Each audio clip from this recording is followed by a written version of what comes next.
What's up, Facebook? We're here live at Walker Manor at the open table with Mr. B, your favorite survivalist, myself, Zeb, your favorite capitalist. We've got Mike Dunn with us today, a guy that Nate here brought with us.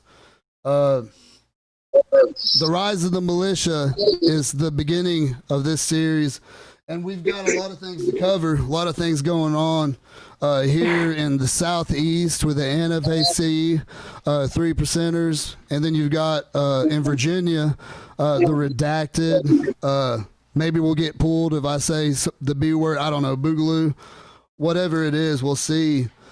I'm not going to speak anymore for him. I want to ask him, hey, Mike Dunn, thanks for coming on with us today. Thanks for having me. What inspired this? What was the moment that you decided I didn't need to march in Richmond and make a demonstration of the Second Amendment? Like, what was that moment where you said, yeah, this has to happen? And I don't even know, what was your numbers? Tell us a little bit about that and when that happened. Definitely. Okay, just to give you a little quick background. So from the time I was a kid, I've always been into the political side of things, and I've loved firearms. And then at 17 years old, I joined the Marine Corps. I served a year before getting injured and getting honorably medically discharged. And I helped out at the January 20th rally in Richmond. And I began setting up militia units across Virginia because I realized there was a need for an armed civilian defense, because I see our own military, we go overseas to protect people from their governments, but we refuse to do it here. And so that got me involved in militia making. I've currently set up 18 across Virginia. And then after my personal friend, Duncan Lemp, was murdered in Maryland during a no-knock search warrant that was issued, I decided, you know what, I'm going to hold a rally in Richmond myself, protest these gun laws that are going into place, and especially this no-knock, the law that allows a no-knock search warrant to be served here in Virginia. And so I went ahead and did that. We had about 600 people show up, and we made our statement.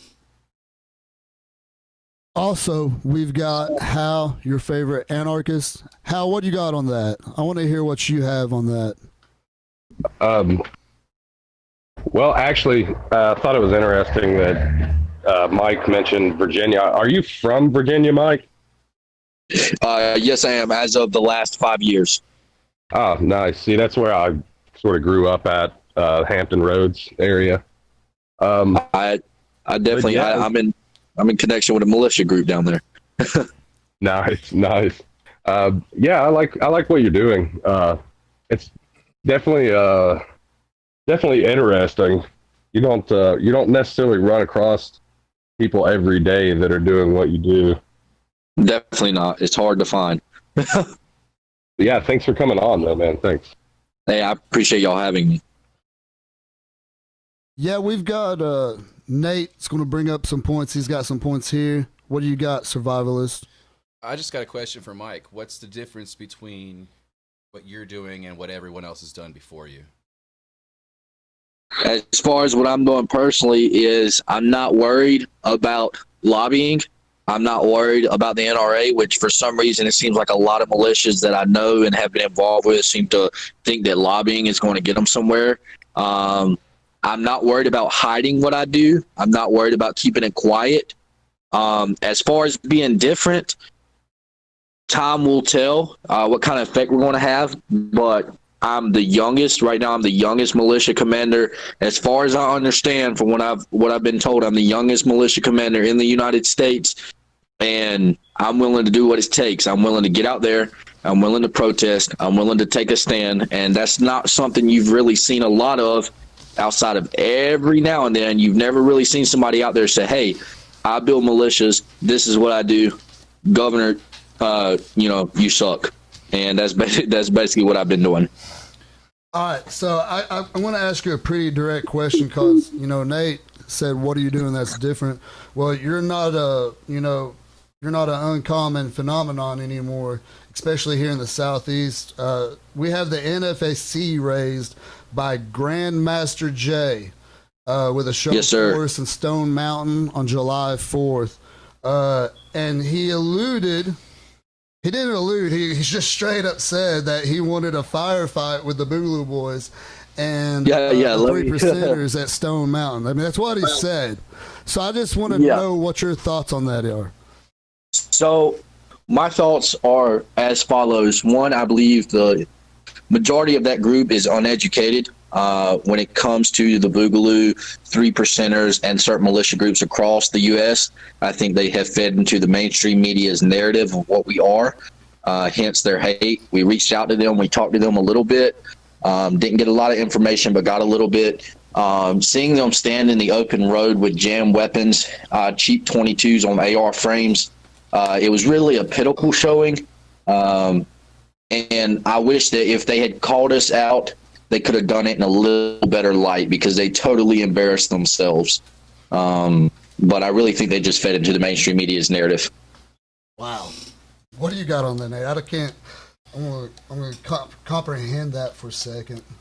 Well, you always need to rehearse, and you need to practice, and you need to make sure your gear's in working order before you go out to play. So, and not stand in the middle of the road. True that. Yeah, I mean, that's one thing I had to say. You know, funny story. Talking to my dad about it last night, getting ready. We're wrapping my porch around my house. That's a family affair. That's how we do it. But just in all things. But it seemed like a political stunt to me. It's like, when you look across the mainstream media and you see the rise of the Black Israelites, the rise of the NFAC, and the things that they say, you also see them getting a lot of money from NFL athletes, namely Deshaun Jackson, funding them. And you know, that's their freedom. They have the First Amendment. They have the Second Amendment. And as Americans, I don't believe that they are political prisoners. But that's their First Amendment right to say that. But I just think it's worthy to mention that it's not called out. There's no media coverage on it, and you get the argument from liberal leftists, you know, that I think has infiltrated our party, the Libertarian Party, and is trying to divide us when don't raise your kid to be a racist. We know that. You know what I mean? We're doing the right things. You know what I mean? I'm there. Yes, we need to repeal federally the war on drugs. Federally. And I tell my friends, colleagues, I was told I needed to check my white privilege because I wanted to repeal the war on drugs. And I felt there was systemic racism in it, and we needed to address it. You know what I mean? Like that Grandmaster Jay said, you driving around in my car. I've never driven around in his car. You know what I mean? I mean, Mike, what do you got? We've been talking for like probably 30 minutes. What do you got, man?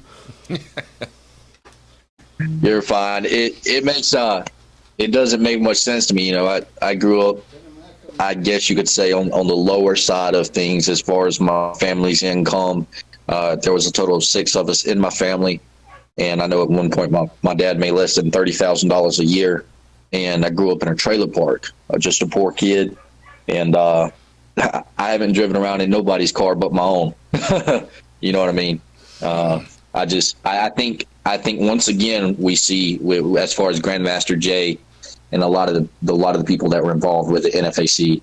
I think we see, once again, people that are feeding into the mainstream media's narrative and victimizing themselves because they have to attempt to validate their own failures in life. What you got, Nate? Oh, I was just thinking about how big do you think this movement's going to get? The centerist, that's for everybody. You know what I mean? Because it's their right, but we have to call out hate speech when we see hate speech. It can't just be one narrative, which is the mainstream narrative, you know, and for us to work together and have that conversation in reality. And we can't just be calling out white hate speech. Exactly. Yeah, which is something we continue to do, unfortunately, is we continue to call out white hate speech, but we don't call out some of the blatant racism prevalent on the left side of things, or on, with people of color and such like that. So you mentioned work with I don't know if you said you mentioned it or not, but you mentioned the three percenters. How do you feel about them? I'm not really too familiar with them as an organization. I've been involved with a few people who say they're 3 percenters, and obviously we know that it's derived from the fact that it's believed that less than 3% of the population stood up to fight the redcoats during the revolution that started in 1775. And I don't know that much about them. I know a lot of them are more of your, no offense to the older generation, but a lot of them are more of your, what we consider your boomer generation, people who are stagnant in their ways. And I don't think a lot of them identify as libertarian, which I personally identify as libertarian. But I don't think a lot of them are on the middle ground. I think they're more on the far right side of things. Do you mention libertarian? So what's in preparation for the debates? You mentioned a gathering there, which I wholeheartedly agree. I'm going to go back on just a little tangent that it's ridiculous that in the past polls have proven to not be true, not factually count pivotal elections, to get it wrong, exactly wrong. And they use that as a meter to why they won't let Joe Georgeson debate. I mean, which is ridiculous. Yeah, if you put her on whatever, I'll say CNN, because I want to ask you a question about that. Put them on the streets. Too. Go ahead, what? Let's do this on the streets. Get them on a soapbox, old school. Old school. Yeah, do that. Take it away from a privatized company. She deserves to be there. So what y'all got planned for that? As far as my group is concerned, and to go back on something you said just a minute ago, as far as the polls being controlled, we saw in 2016, 2015, 2016, how the polls were saying that, Trump this and Trump that, and Trump had less than a 2% chance of winning, ridiculous stuff. And then he came out and he won.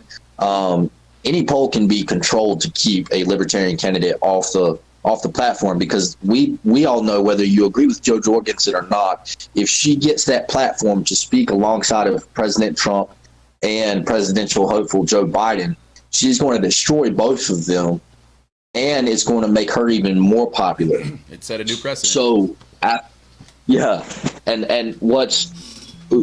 but they're saying that she's got to poll at 15%. Well, it's impossible for her to poll at 15% if the polls are controlled. So we reached out to her, several of us boys, and we told her, we said, look, if you don't poll at 15%, we're willing to put 500 boys at the place of the debate and put you on the stage ourselves.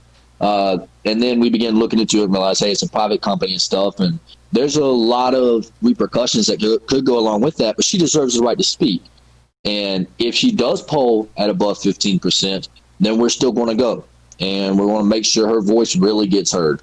That's the best way I know how to answer that question. I think every time that you go ahead, Hal. What you got? I've noticed, like, every time that you have a libertarian that starts to make a bit of headway, they end up in some weird, like, social bias thing, like with the tweet, the BLM tweet that she done or whatever, that everybody's going nuts over. I don't understand. Like, it has to be on purpose. Like, they don't want a libertarian speaking. They don't want to have to debate somebody that actually thinks. Yeah. It's scary for, the debates at this point are a circus anyway, They are very crazy. What was it during the DNC, the early stages where I think it's Senator Jim Webb was a center Democrat that could have reached across the aisle. You know what I mean? He was kind of a mixture of Republican and Democrat, and he could have been a guy that could have done something good, and could have stole legitimate Republican votes. But they didn't even let him talk. It was Hillary Clinton, Bernie Sanders. That's the narrative.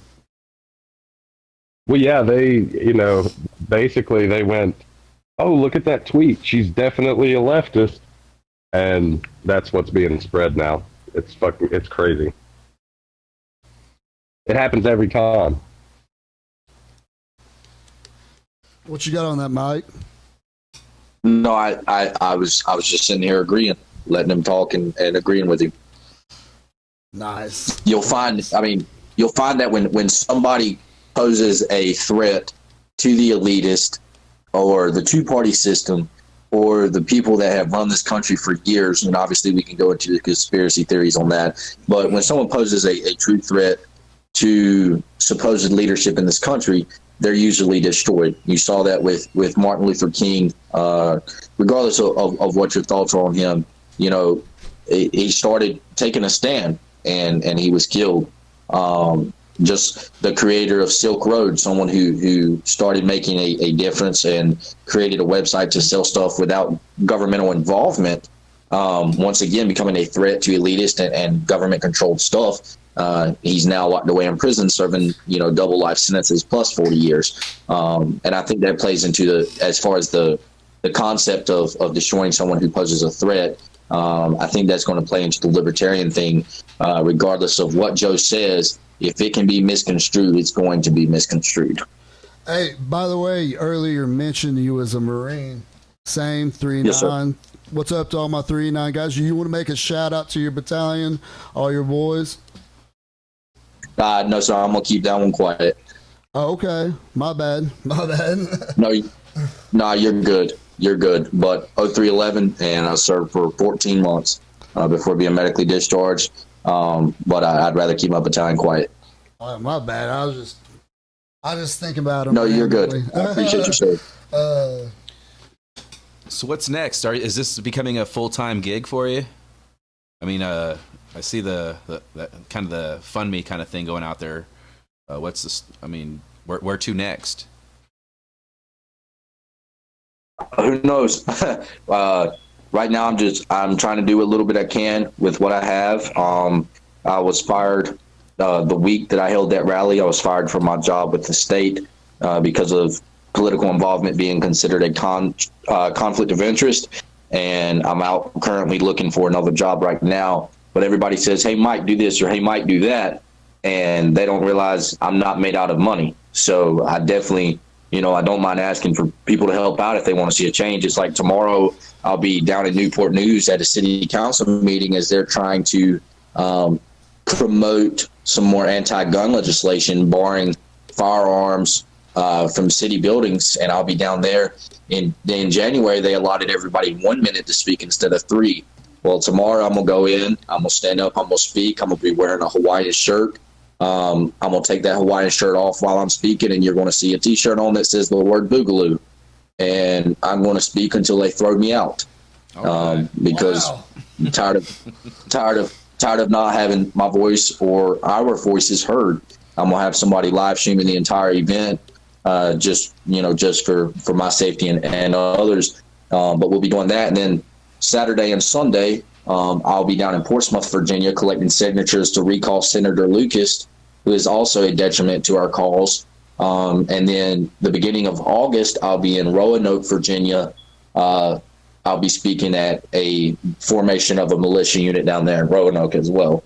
So, some people say, hey, you should run for political office, but a lot of people don't realize as far as a state office goes here in Virginia, you have to be 25 to be a representative. I'm only 19, so I'm doing what I can while I can.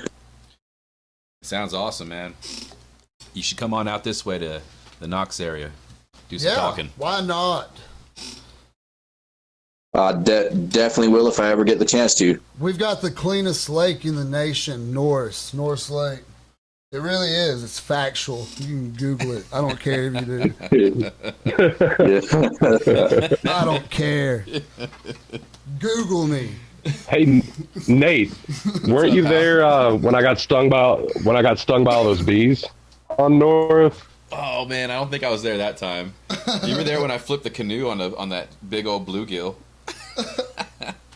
Well, I remember. I think you found a bottle of vodka, at the old campsite, and it saved my life because I got stung like 28 times or something out there. But where I was going with that is the part of the lake that I ended up having to jump in was not the cleanest lake in the nation. It was literally just trash. You're not talking about. Oh, I definitely am, but It's also nice to have things stashed in various locations. I've never been to that part of the lake. So, man, man, that was a.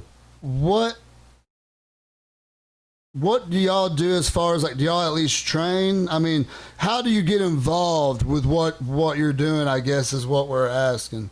You know what I mean? Because you're based in Virginia, right? Yes, sir. Correct. So we actually have a group of gentlemen who head up militias all the way across Virginia. We trade information, and then we recruit through our various pages. If someone's interested, we find out where they're from. We forward them to somebody in the area or within a driving distance of the area. I actively take a hand in the training here in Halifax County, Virginia, because it is where I'm located. We have a training day this Saturday, as a matter of fact, where we'll be providing classes we have a field medic that's coming in. They'll be providing some medic classes for people, and then we'll proceed to, instruct people on cleanliness of weapons, shooting. We'll also be doing some shooting, and we do that 2 or 3 times a month just here in Halifax alone. And then the other militias that I've actively started and helped start, they have their chain of commands, and they do their own thing as well as far as training goes and stuff like that. What you got on that, Hal? Hold on just a second. Chasing my child around. So she's feeling better, huh? Yeah. Good. Yeah. That's good. Yeah. Like I said, need to make a trip here to Knoxville sometime. Do some fishing, whatever. Hang out down here. But another question I have, something that happens to me a lot on Facebook or internet, or just talking to people on the phone. And like, if you're libertarian, all your friends are like, man, you're wasting your vote. That's crazy. You might as well be a communist not voting for Trump. Or like, oh, you need to vote for Biden because it's Trump. Trump will win if you vote for Biden. Or the other way around. You know what I'm saying? And it's just, do you encounter that a lot trying to start these movements? Well, that was something I personally believed maybe 2 years ago. And now it's something I encounter. But I realize, we're seeing a trend here with the Libertarian Party going from the first time they held an election, which was, I believe the party was conceived in 1971. And were involved in their first election and got a few thousand votes and like one electoral vote from a faithless, what they consider a faithless member of Congress. But now in 2016, we saw 6 million. I think we lost you, Mike. That's something that there you are. We lost you. Could you repeat what you just said there? Because you were in the middle of a point. Okay, my bad. So we saw the Libertarian Party start in 1971, and we saw a trend of votes, going from, I think it may have been 16,000 votes, I can't remember exactly, but to over 6 million in 2016. And so that is something I encounter a lot, because it's something I believed at one time was, hey, you're just throwing your vote away if you're going to vote for the Libertarian Party. But I feel that if everybody with that mentality would vote gold, we could get rid of this 2-party system and have better choices than 2 people who believe it's okay to sexually assault a female. You know what I mean? You're not wrong, and I think that's something you would assume both sides would agree. But extremism has taken, root. You can't have a discussion. You can agree with somebody, but like disagree on the definition of a racism. And then they're like, even though we agree legislation, that we need to do certain things, repeal laws, that is a war on the poverty, I don't. It's not a race thing, man. It's not a race thing. It's a class thing. It's oppression on the poor. And it's systemic. Now, is it oppression like you see in Hong Kong? Absolutely not. My personal opinion, we should take political refugees from Hong Kong. They offer a lot to the table on technology, and China's beating us right now, in a lot of ways in production. And we could also learn. Yeah, and with Iran, we can learn a lot of intelligence on their army, because what's going on right now is in foreign policy. You're just funding our enemies. We toppled Gaddafi, so what happened? Benghazi happened. This poor country you live in, you have to go. Yeah, your volume is down extremely low, so I'm having a tough time hearing you. I did hear everything you said. It's just hard to hear you. It's like you went quiet after y'all lost me a minute ago. You picking up on him? Okay, are you picking up? He said your volume's way low. Oh, my volume's way low?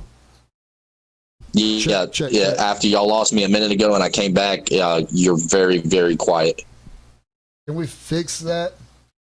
He's got it. Can you still hear me? Good to go. That's all right. So go ahead. What you got, Nate? Hey, Mike, how much of a disruption do you think this vote gold is going to be this time around? Do you think we're going to take enough away from both sides to make them worry? That's hard to say. I think that we're going to have more people voting gold than have ever voted before in an election. I do believe that.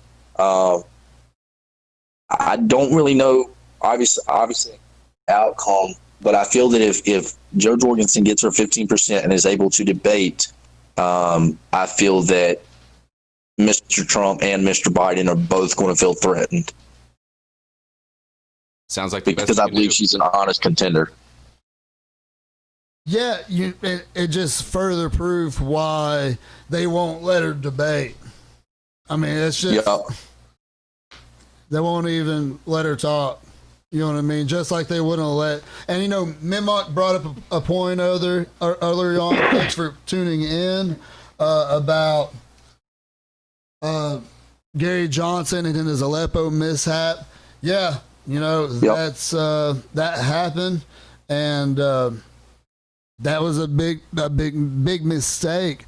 But there's still, if you're going to say to me that I need to vote party politics, and then I say that, well, my party is the Libertarian Party, and you're saying, well, that's a wasted vote. Well, that's BS. You know what I mean? In my opinion,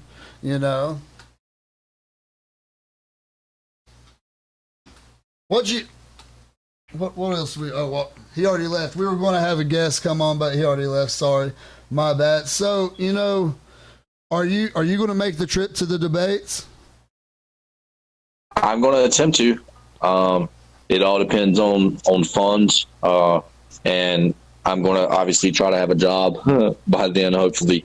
It depends on funding. Yeah, tell us a little bit about that. That's another good example that if somebody speaks out, and you didn't even say anything crazy. You said it's our right to carry our the Second Amendment. What was that specifically about to the governor? And there was a few things I saw in there that was weird, but tie that into how you lost your job, because that's BS. Nobody should lose their jobs because of a political view. Can we agree on that? Exactly. Yeah, I can agree, and that's so it had started probably a month prior when I mentioned it to my warden that I would be hosting a rally that Senator Amanda Chase would be speaking at, and it'd be a pro-2A rally, an anti-big government rally, and he told me he would advise that I not do it because it would be seen as a conflict of interest. And so we talked about it.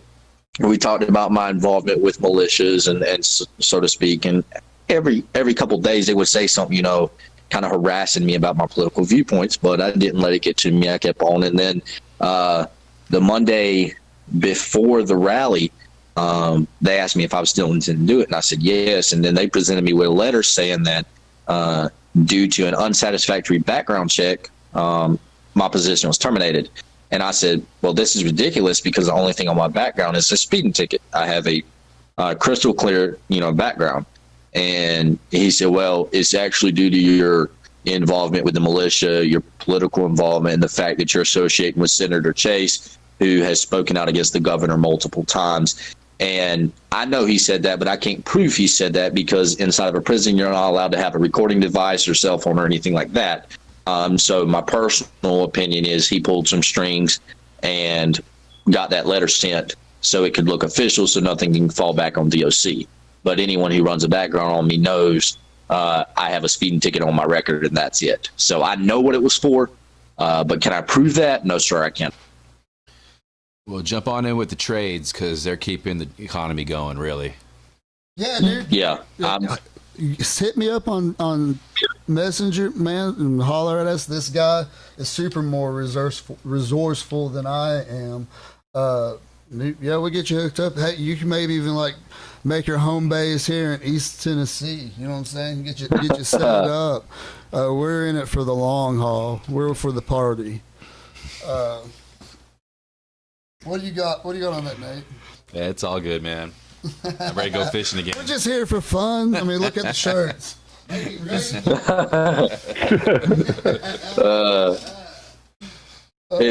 That's how my lawyer's going to be in court when I eventually get arrested for standing with the Boogaloo, because they're going to start arresting people without them being criminals or doing anything wrong. But that's how my lawyer's going to be: is hey, it's just satire. Hey, it's just a shirt. Stuff like that. It's going to be fun.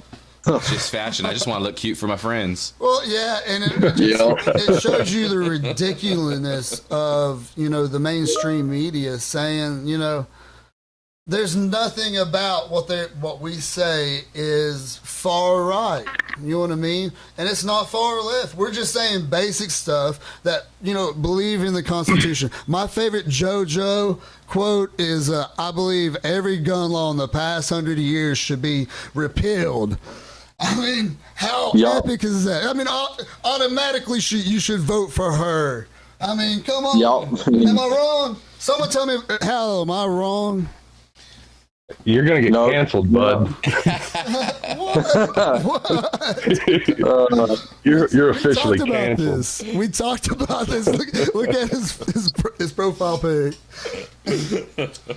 Yeah, dude, I'm gonna zuck you.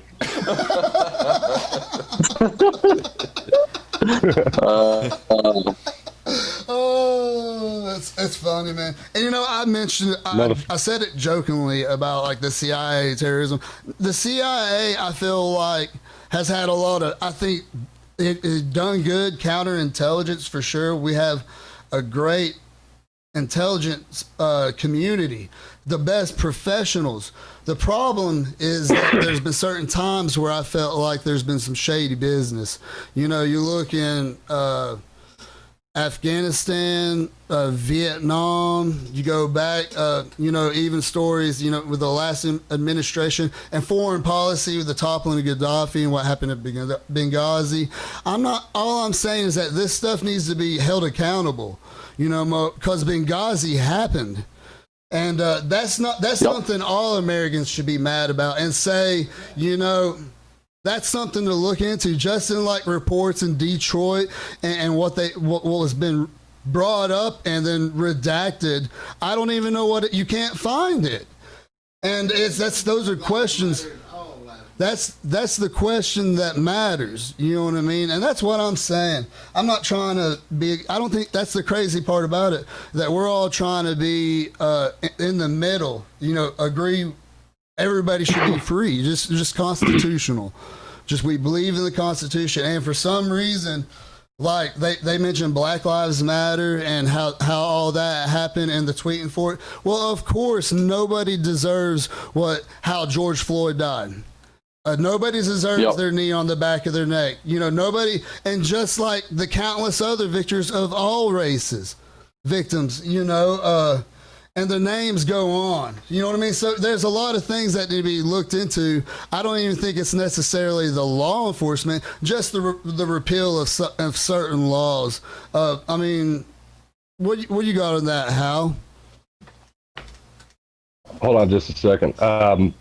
there was a question about the tweet that Joe Jorgensen had posted, I believe, on Friday. What were your thoughts on that, guys?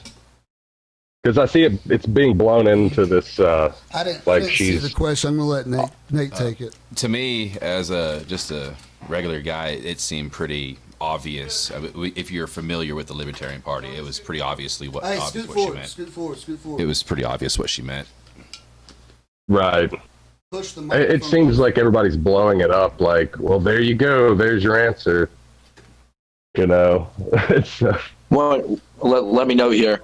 Let me know here, once again, going back to what I said previously about the narrative the mainstream media continues to feed, is the fact that Black Lives Matter, and we know where BLM leader stands because of their own statements, but a lot of the individuals involved are involved in a movement that have been hijacked by the far left. So people who read that tweet and saw the little hashtag Black Lives Matter, they once again jumped into the narrative that mainstream media is feeding them, saying, okay, well, this is what Black Lives Matter is.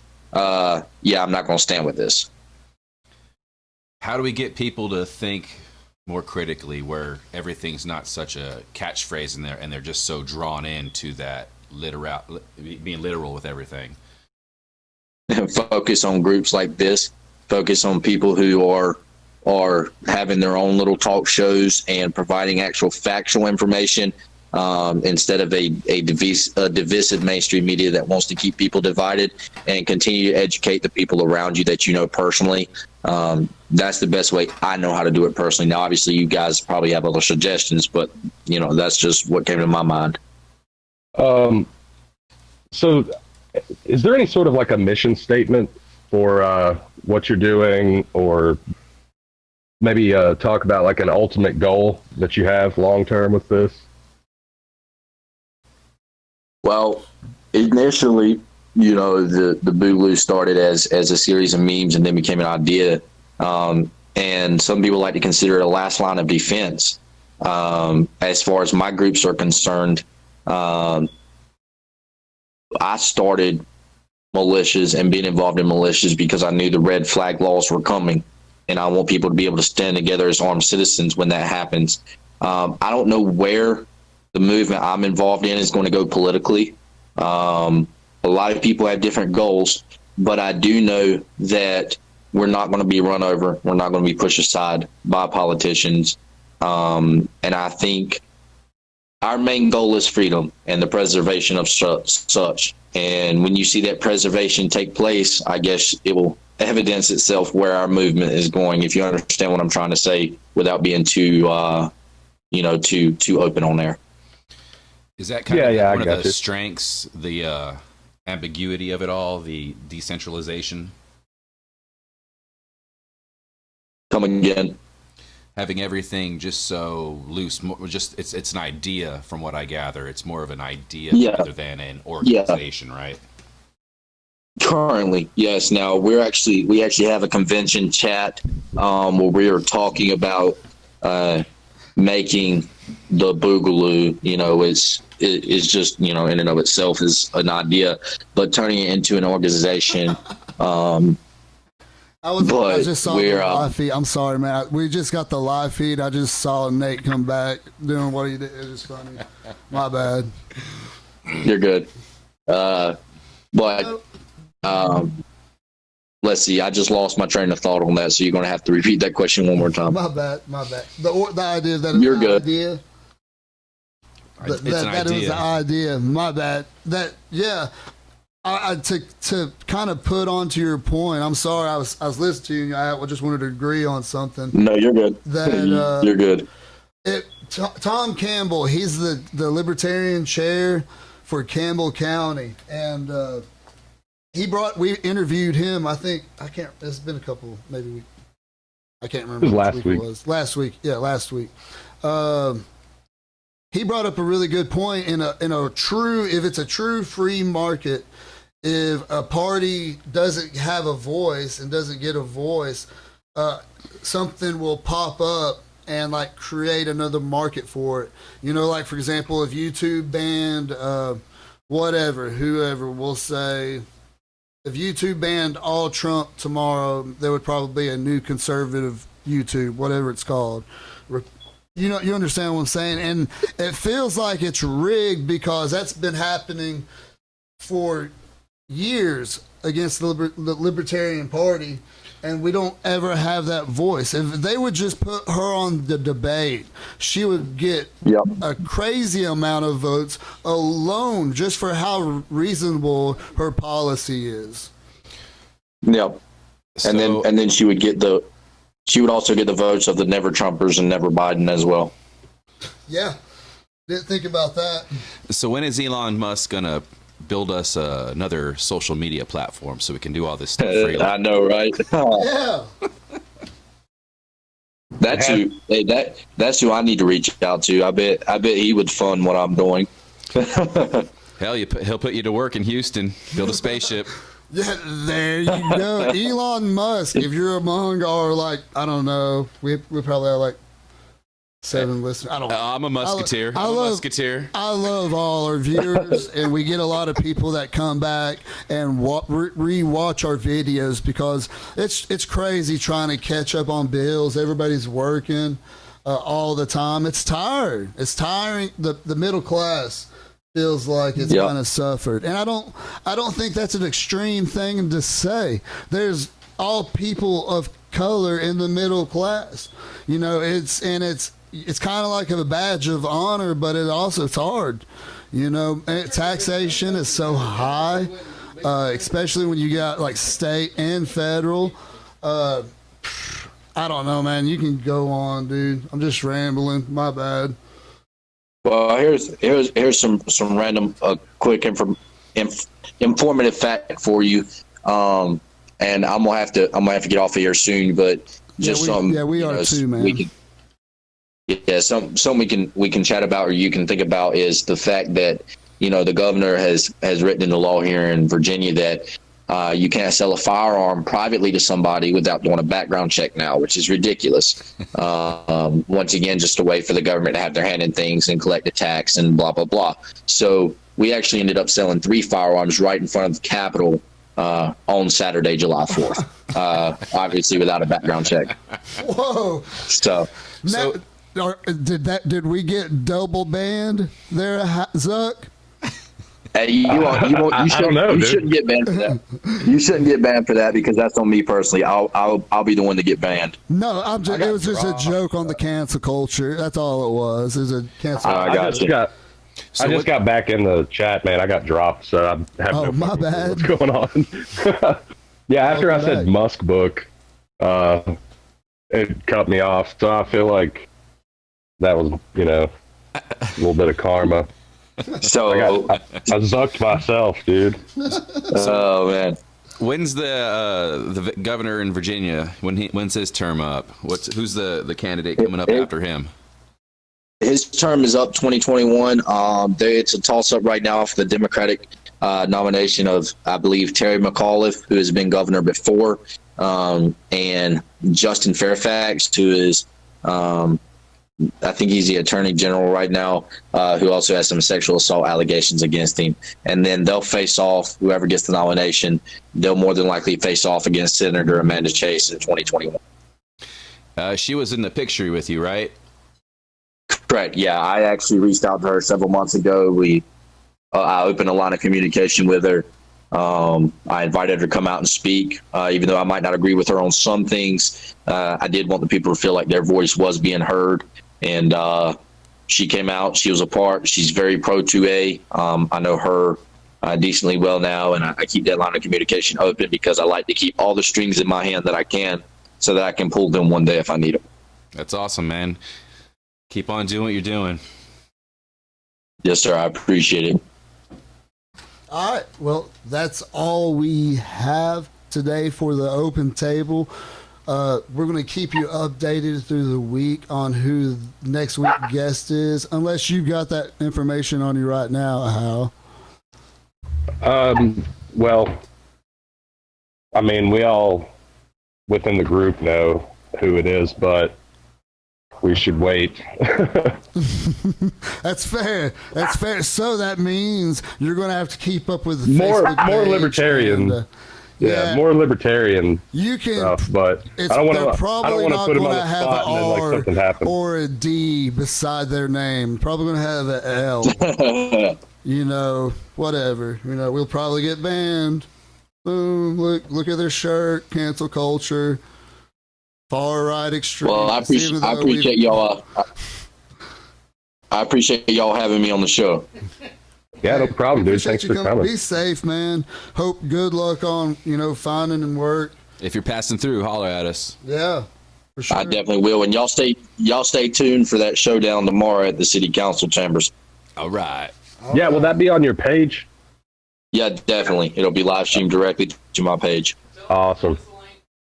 Yeah, send us a link and we'll share that stuff if we're not already banned All by right. them. I definitely will. All right, brothers, y'all take care and All right, see you, man. and be blessed. Later. Later. All right. That was awesome, man.